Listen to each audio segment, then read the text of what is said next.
When the mill reopens after the winter, we have to reassemble the millstones.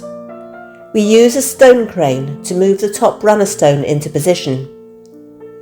While some of our millers turn the screw at the top of the crane to wind the stone up higher, the others sprinkle a small amount of grain all over the bedstone. 2 handfuls is enough to act like ball bearings between the stones.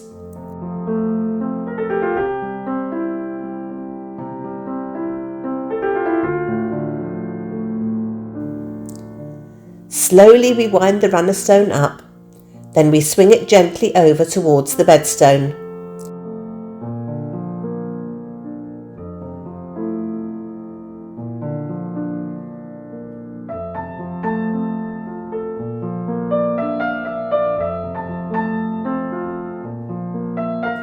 When it's in the right place, we start the long process of winding the runner stone back down. We've already cleaned the stones.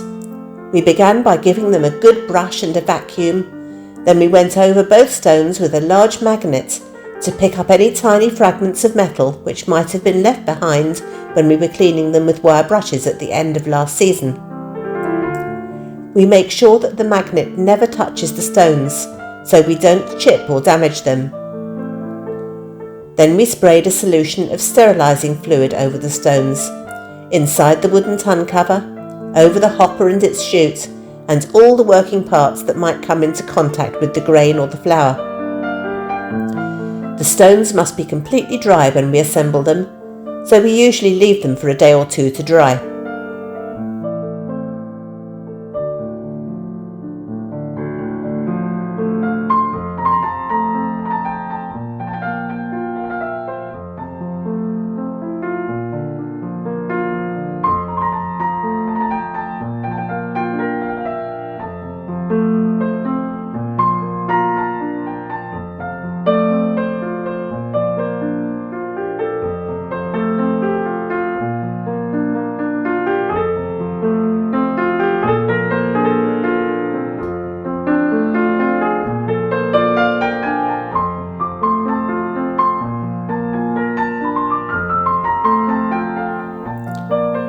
The runner is nearly there, so we can no longer spin the stone around, and the millers screw the last part down by hand. We lower it very carefully, checking the position as we go.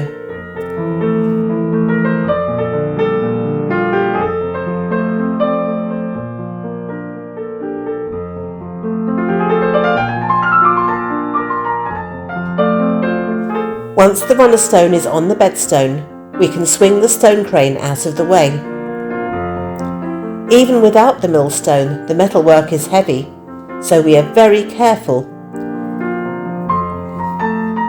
If everything is centred correctly, we can push the first metal eye tin onto the nut in the centre of the stones. There are cutouts on the tin so that it can sit neatly over the nut. Then we repeat the process with a second tin. The millers of yesteryear didn't have the benefit of mobile phones with torches to help them with the positioning, but we do.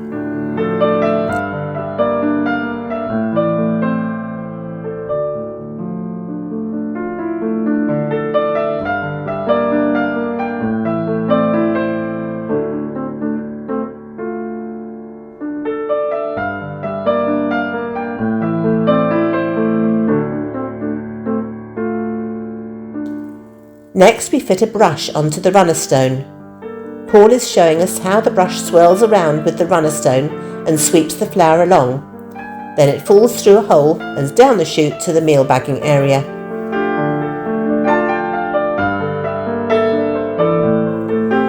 We need at least 3 people, preferably more, to lift the wooden ton cover into place.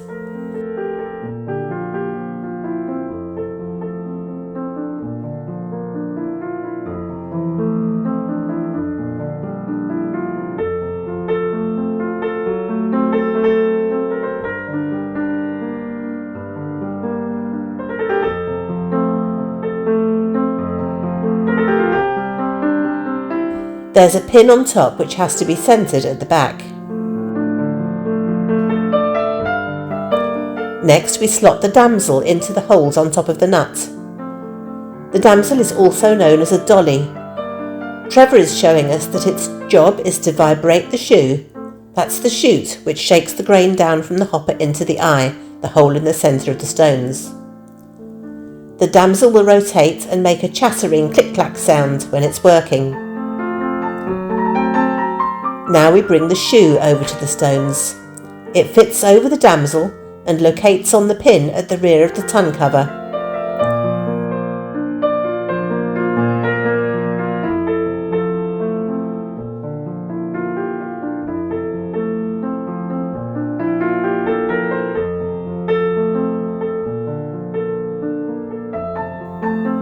Next we fit the trestle. It's called a horse for obvious reasons. It fits into 4 holes on the ton. It needs a bit of jiggling to settle it into place. The large open square is at the back and the adjustable bar is at the front.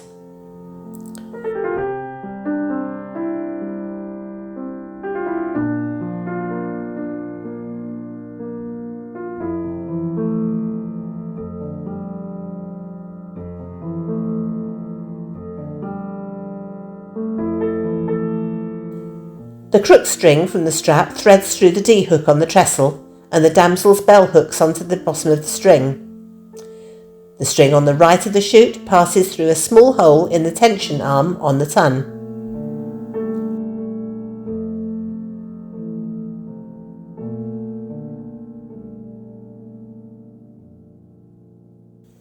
Now we can fit the hopper onto the large open square to the back, with the string from the strap to the front.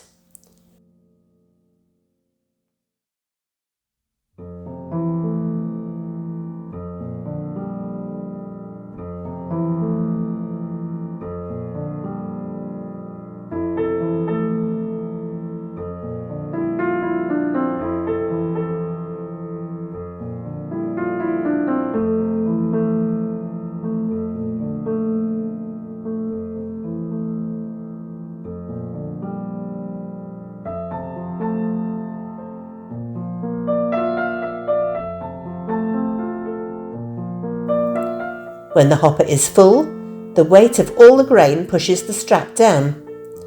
When it's nearly empty, the alarm bell will ring.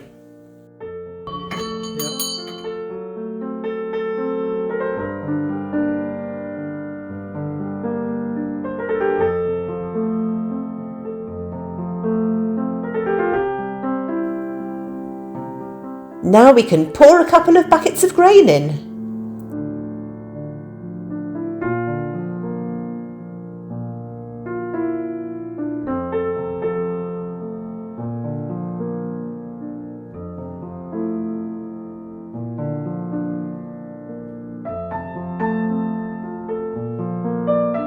We've wrapped the string around the tension arm 3 or 4 times and looped it back over to stop any slipping. We don't tie a knot. We need to tension the chute just right to let the damsel rattle and let the chute shake left and right.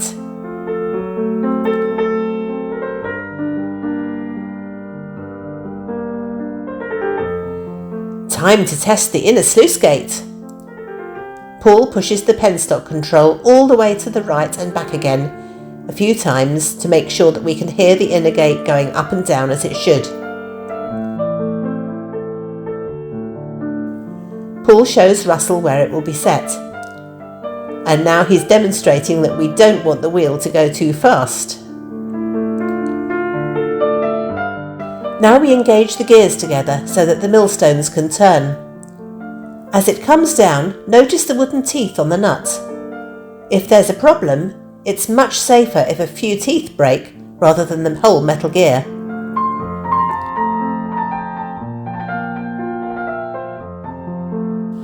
Down at the water wheel, we open the outer sluice gates to fill the pen trough.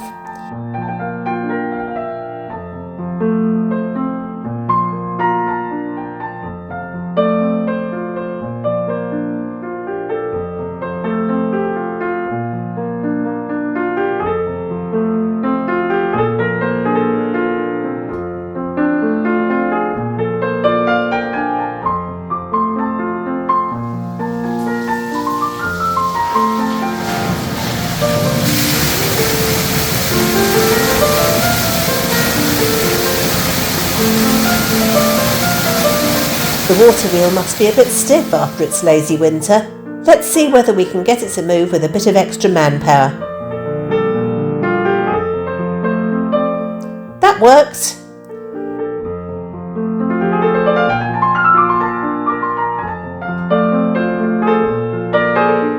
Our young volunteer takes his first turn at starting the mill.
Let's go upstairs now to see the millstones.